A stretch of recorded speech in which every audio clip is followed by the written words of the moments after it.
Bonjour à tous et bienvenue pour cette première vidéo de la chaîne Mindseeder. Est-ce que vous aussi, vous avez des difficultés à avoir une discussion avec des inconnus, surtout en dehors de votre zone de confort, alors que pour certaines personnes, cela se fait naturellement? Quand on est enfant, on est complètement désinhibé. On a cette facilité à aller vers les autres et être copain avec tout le monde.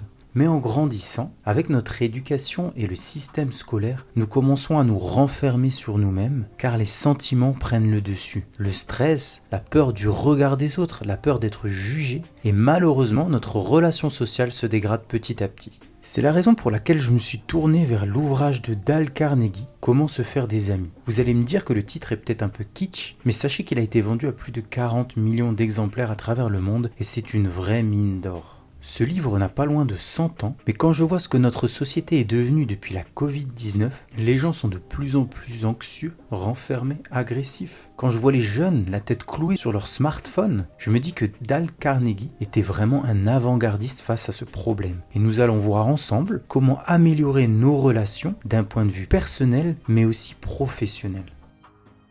D'abord, évitez de se plaindre ou de critiquer les autres. Tout le monde aime se plaindre, moi le premier. Et on va pas se mentir, par moments ça fait vraiment du bien. Mais il faut éviter que cela devienne une habitude pour deux bonnes raisons. La première, c'est que vous allez commencer à voir le négatif partout. La seconde, c'est que les personnes qui ont l'habitude de se plaindre ont ce besoin d'attirer l'attention sur eux. Ils oublient d'écouter les autres et en général, ils commencent à manquer d'empathie car bien sûr leurs soucis sont plus importants. Au lieu de vous plaindre, essayez plutôt de trouver des solutions à vos problèmes. Et lorsque vous aurez une discussion, vous pourrez profiter de cette occasion pour expliquer comment vous avez fait pour résoudre votre problème, ce qui rendra votre discussion beaucoup plus intéressante et attractive. Concernant la critique, elle ne sert à rien. On choisit malheureusement trop souvent la facilité de prendre un plaisir un peu malsain à exposer les fautes et les problèmes des autres. Mais en réalité, on ne prend pas le temps de chercher une solution. Donc la première réaction de votre interlocuteur sera de se mettre sur la défensive. Elle va se justifier, nier, voire même repousser la faute sur quelqu'un d'autre. Ce qui nous amène forcément à un conflit où chaque personne restera retranchée dans ses positions et aucune amélioration ne sera possible de cette façon. N'oubliez pas qu'en critiquant une personne, sans vous en apercevoir, vous pouvez blesser son amour-propre. Ce qui peut provoquer en elle un mal-être, voire même une rancœur qui peut durer longtemps.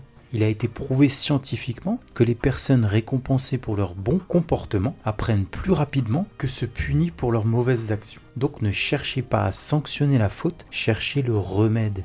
Il est préférable de comprendre les raisons et la base du problème pour aller de l'avant et avoir une entente harmonieuse. Comme le dit Dale Carnegie, on ne récolte pas du miel en tapant dans la ruche.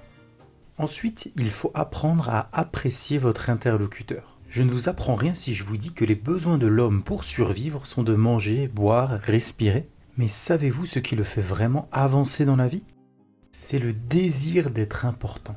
Grâce à la pyramide de Maslow, qui est une représentation de la hiérarchie des besoins de l'être humain, on peut voir que les besoins physiologiques sont tout en bas, alors que l'estime de soi ainsi que l'accomplissement personnel sont au sommet. Nous avons tous en nous cette soif d'éloge, ce désir n'existe pas chez les animaux et c'est ce qui nous amène à ce besoin de reconnaissance qui peut être qualifié par exemple en bien à travers une œuvre caritative ou en mal en devenant l'ennemi public numéro 1. Dans les deux cas, c'est une manière d'affirmer son importance.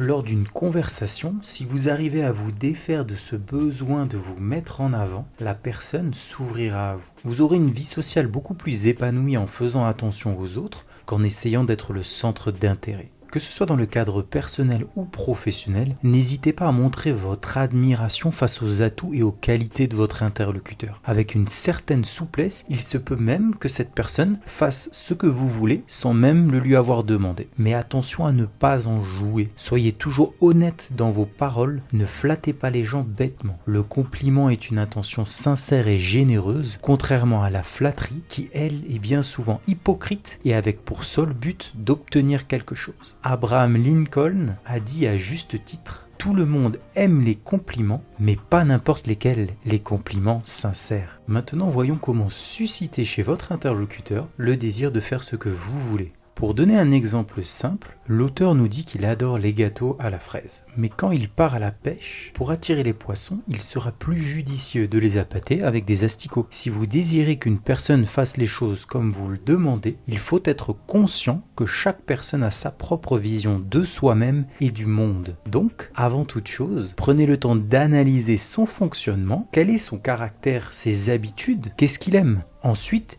faites-la avancer en la stimulant à sa manière et non pas à la vôtre. Henry Ford l'avait bien résumé en disant que l'un des secrets du succès, c'est la faculté de se mettre à la place de l'autre et de considérer son point de vue, du sien, autant que du nôtre. Pour donner une anecdote récente, moi j'adore le café. Donc je suis allé dans un magasin pour m'offrir une nouvelle machine à café, une machine à moudre le café même. Le problème, c'est que dans ma cuisine, je n'ai vraiment pas beaucoup de place. Donc je discutais avec un vendeur et il se focalisait seulement sur la machine que lui trouvait géniale et il en a complètement oublié de m'écouter et de prendre ma problématique en compte. Il me proposait des machines qui étaient beaucoup trop grandes pour ma cuisine. Au final, je suis parti agacé et je n'ai rien acheté. Je ne vais pas prendre son cas pour une généralité, mais honnêtement, je pense que s'il prenait le temps de résoudre le problème du client, je vous parie qu'il augmenterait considérablement ses ventes ainsi que la fidélité de ses clients. Son écoute l'amène à son objectif, faire des ventes. Donc dans une discussion, prenez le temps d'écouter, retenez les envies et les besoins, vous verrez que votre interlocuteur se réjouira d'avancer avec vous. Maintenant, voyons la question fatidique, comment gagner la sympathie des gens ?